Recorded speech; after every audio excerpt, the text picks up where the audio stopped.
یہ وہ ہوں گے جن کے کچھ اعمال میں کمی ہوگی اور وہ جہنمی ہوں گے، تو شہید ان 70 رشتہ داروں کی شفاعت کر سکے گا۔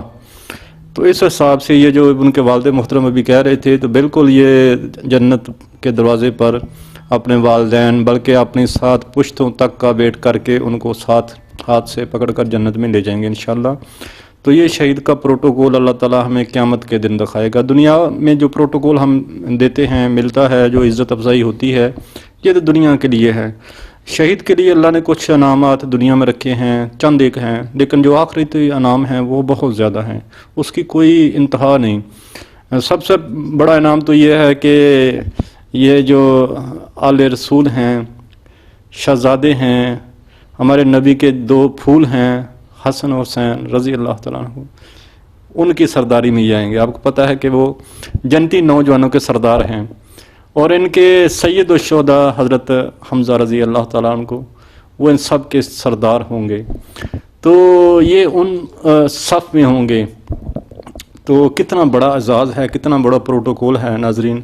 کہ اللہ ہمیں شہید کے وہاں فضیلت دکھائے گا کہ جب نبی بھی ابھی اپنے حساب کتاب کے لیے ویٹ کر رہے ہوں گے، انتظار کر رہے ہوں گے، اتنے میں ایک خون میں لتھڑا ہوا، خون سے نہایا ہوا ٹولہ حاضر ہوگا، تو سب لوگ دیکھیں گے ایڑیاں اٹھا اٹھا کر کہ یہ کون سا VIP ٹولہ آ گیا ہے۔ تو اللہ تعالیٰ شہید کو کہے گا کہ میرے فرشتوں ان کو بغیر حساب کتاب کی جنت میں داخل کر دو، باقی میں نے ساری انسانیت کا حساب بھی کرنا ہے۔ تو اندازہ کریں ناظرین کہ کتنا وہ پروٹوکول ہوگا کہ نبی ابھی لائن میں کھڑے ہیں، صحابی، تبع تابعین، ولی اللہ سارے لائن میں کھڑے ہیں کہ اپنی باری کا انتظار کرنا ہے۔ تو سب سے پہلے یہ شہید جنت میں جانے والے ہیں۔ آپ صلی اللہ علیہ وسلم کا وہ تو ہمارے ہیں نبی، ہم ان کی امت ہیں، تو اس کے بعد یہ سلسلہ ہوگا جو سب سے۔ اچھا محترم، یہ بتائیے کہ جو میں نے آپ کا ایک انٹرویو سنا، اس میں ایک اینکر نے آپ سے سوال کیا کہ بیٹے کی شہادت سن کر صوبیدار صاحب کا پاؤں کیوں نہیں ڈگمگائے؟ ایک بشری تقاضا ہے کہ چلو جی جذبہ فوج کا حب الوطنی وہ ایک طرف ہے، تو آپ نے اس کو بڑا وہ کمال کا جواب دیا تھا، تو وہ ذرا ہمیں بتائیے کہ ایک باپ کس طرح یہ اتنا بڑی ہمت کر کے یہ جواب دے سکتا ہے؟ اصل میں بات یہ ہے کہ میں ایک قوم کو بتا دوں کہ ہم لوگ جو فوج میں ہوتے ہیں نا، یا فوج میں جاتے ہیں، ہم پیسے کمانے کے نہیں جاتے، فوج میں پیسہ نہیں ہے، فوج میں بھوک ہے، فوج میں بھوک ہے، اور فوج میں سارا دن ہمیں صبح اندھیرے میں ہم نکلتے ہیں اور رات اندھیرے میں آتے ہیں، اور ایکسرسائزوں میں 2 مہینے کی ایکسرسائز ہوتی ہے، 2 مہینے میں آرام نہیں ملتا ہے، نہ جگہ سونے کی ملتی ہے، تو ہم صرف جاتے ہیں، ہمارے اندر ایک محبت ہے وطن کی، اور جذبہ ہے شہادت کا، کیونکہ ہم یہ چاہتے ہیں، کیونکہ یہ جو پاکستان ہے نا، یہ حضور پاک صلی اللہ علیہ وسلم کی حدیثیں ہیں، حدیث مبارکہ موجود ہیں ان کے لیے بہت زیادہ، اور یہ جو ابھی جنگ ہے نا ہمارے ساتھ، یہ جو جتنی یہ جو چل رہی ہے، یہ جو لوگ فسادی لوگ جو جنگ کر رہے ہیں، یہ حدیث میں موجود ہے ان کا تذکرہ، تو یہ خارجی میں یہ غزوہ ہند ہے، اور ایک حدیث پاک ہے، حضور پاک صلی اللہ علیہ وسلم نے کہا کہ غزوہ ہند کا جو شہید ہے نا، اس کا مقام بدر کے شہیدوں کے ساتھ ہوگا۔ سبحان اللہ۔ تو ہمیں فوج میں یہ بتایا جاتا ہے کہ ہمارا کیا مقام ہے، ٹھیک ہے، اور ہم سے زیادہ جو رتبہ ہے وہ نیوی والوں کا ہے، ان کو 2 شہادتوں کا مقام ملتا ہے، ایک پانی میں ڈوبنے کا اور ایک شہیدوں کا۔ تو ہم کوشش کرتے ہیں سب سے پہلے کہ اگر ہمیں کہ نیوی والے خوش نصیب، ہم ان پہ فخر استعمال کرتے ہیں کہ وہ جو شہید ہوتے ہیں وہ 2 شہادتوں کا، ہم سے 1 گنا زیادہ اور 2 ڈبل ان کو ثواب ہوتا ہے، تو ہم تو شہادت کے لیے جاتے ہیں بھائی۔ ہاں، ہم سے پہلے جو ہمارے والدین تھے جو برطانوی حکومت گئے تھے، اس پر بھوک تھی، وہ لوگ ٹھیک ہے پیسے کی خاطر گئے ہوں گے، تنخواہ کی خاطر گئے ہوں گے، لیکن وہ جانے نہیں قربان کرتے تھے، وہ جب جنگ ہوتی تھی نا تو وہ اپنے آپ کو بچانے کی کوشش کرتے تھے۔ وہ لوگ اس وقت آپ دیکھیں پرانے زمانے میں 2nd ورلڈ وار میں، 1st ورلڈ وار میں لوگ قید ہو گئے ہیں، ہتھیار ڈال دیے ہیں، لیکن ہماری اس وقت کی وفاتیں کم ہیں، کیونکہ وہ ان کو پتہ تھا کہ ہم آگے مسلمانوں کے ساتھ لڑ رہے ہیں، کافروں کے ساتھ ہو کے۔ تو یہ ابھی تک انہوں نے وہی جملہ استعمال کیا ہوا ہے جی کہ پیسوں کے لیے نہیں۔ اب جو پاکستان